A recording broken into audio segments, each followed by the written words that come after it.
50 Shades of Grey, page 20. Mrs. Clayton looked revealed to see me. Anna, I thought you weren't going to make it today. My appointment didn't take as long as I thought.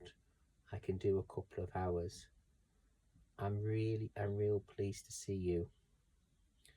She sent me into the storeroom to start restocking shelves, and I'm soon absorbed in the task. When I arrive home later, Catherine is wearing headphones and working on her laptop. Her nose is still pink, but she has her teeth into a story, so she's concentrating and typing furiously. I'm thoroughly drained, exhausted by the long drive, by the grueling interview, and being swamped at Clayton's.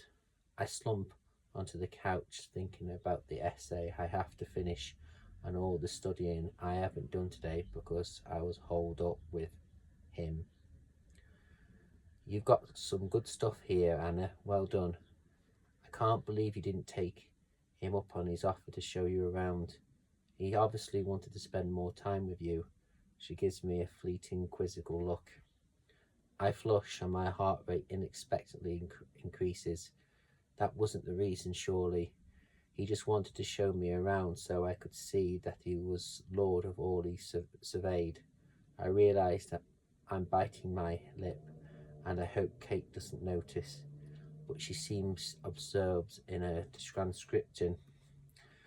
I hear what you mean by about formal. Did you take any notes? She asks.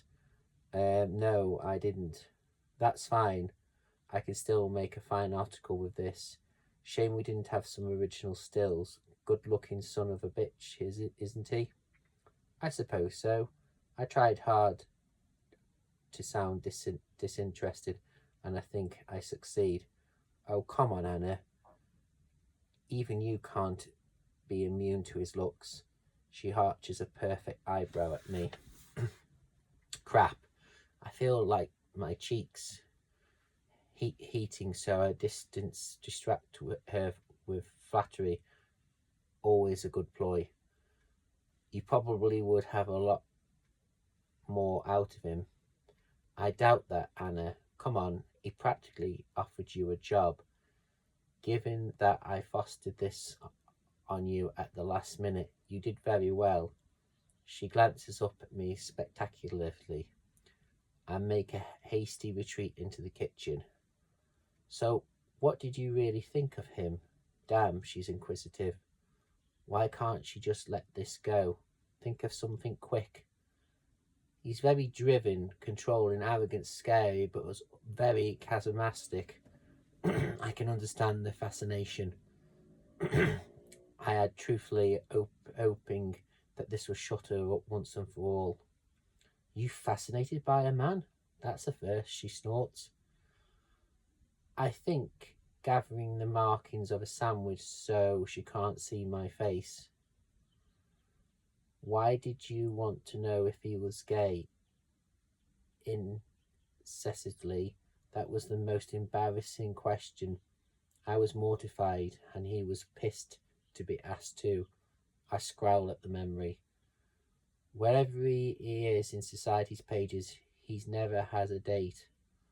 It was embarrassing. The whole thing was embarrassing.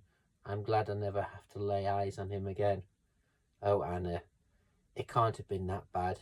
I think he sounds quite taken with you. Taken with me? Now Kate's being ridiculous.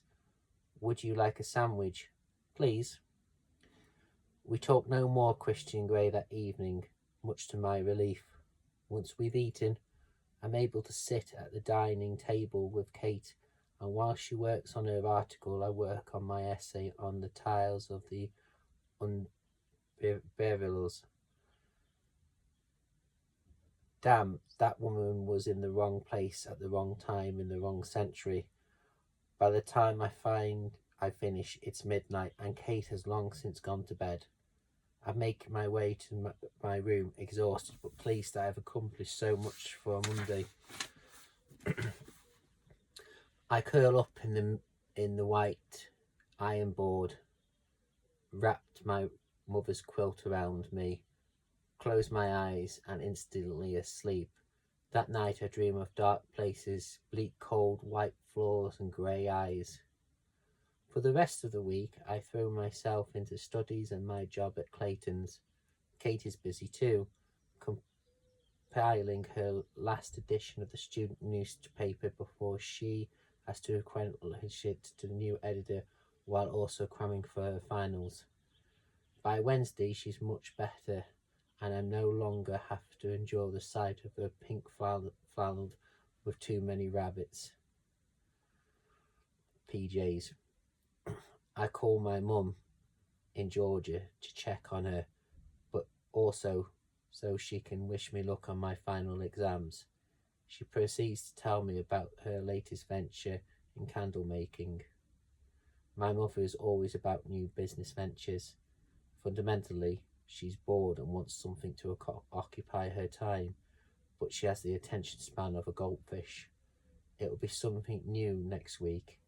She worries me. I hope she hasn't mortgaged the house to finance this latest scheme, and I hope Bob, a relatively new but much older husband, is keeping an eye on her now that I'm no longer there. It does seem a lot more grounded than the husband number 3. How are things with you, Anna? For a moment I hesitate, and I have Mum's full attention. I'm fine. Anna, have you met someone? Wow. How does she do that? The excitement in her voice is palpable. No, Mum, it's nothing. You'll be the first to know if I do. Anna, you're really good. You needed to get out more, honey. You worry me. Mum, I'm fine. How's Bob? As ever, distracted in the best policy. Later that evening I call Ray, my stepdad, Mum's husband number 2, the man I consider my father, and the man whose name I bear. It's a brief conversation, in fact. It's not so much a conversation as a one-sided of grunts in response to my gentle coaxing. Ray is not a talker, but he's still alive. He's still watching soccer and TV and going bowling or fly fishing or making furniture when he's not. Ray is a skilled carpenter, and the reason I know the difference between a hawk and a handsaw all seems well with him. Friday night, and I'm debating what to do with our evening. We want some time off from our studies, from our work, and from student newspapers. When the doorbell rings, standing on my doorstep is my good friend Josie, clutching a bottle of champagne. Josie, great to see you. I'll give him a quick hug. Come in. Josie is the first person I met when I arrived at WSU, looking as lost as lonely as I did. We recognised the kindred spirit in each other that day, and we've both been friends ever since. Not only do we share a sense of humour, but we also discovered that Ray and Josie Sr. was in the same army unit together. As a result, our fathers have become good friends too. Josie is studying engineering and is the first in his family to make it to college. He's a pretty damn bright, but his real passion is photography.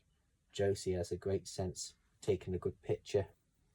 I have news, he grins, his dark eyes twinkling. Don't tell me. You've managed not to get kicked out for another week. I tease him as he scrolls playfully at me. The Portland Place Gallery is going to exhibit my photos next month. That's amazing, congratulations, delighted for him. I hug him again. Kate beams at him too. Way to go, Josie. I should put this in the paper. Nothing like last-minute editorial changes on a Friday evening. She freeges anyone annoyance. Let's celebrate. I want you to come to the opening, Josie. Look intently at me, and I flush. Both of you, of course, he adds, glancing nervously at Kate. Josie and I are good friends, but I know deep down inside he'd like to be more.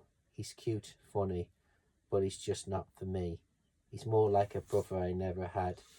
Catherine often teases me that I'm missing the need a boyfriend gene, but the truth is I just haven't met anyone whom I'm attracted to, even though part of me belongs for the fabled, terrible knees, heart in my mouth, butterflies in my belly moments.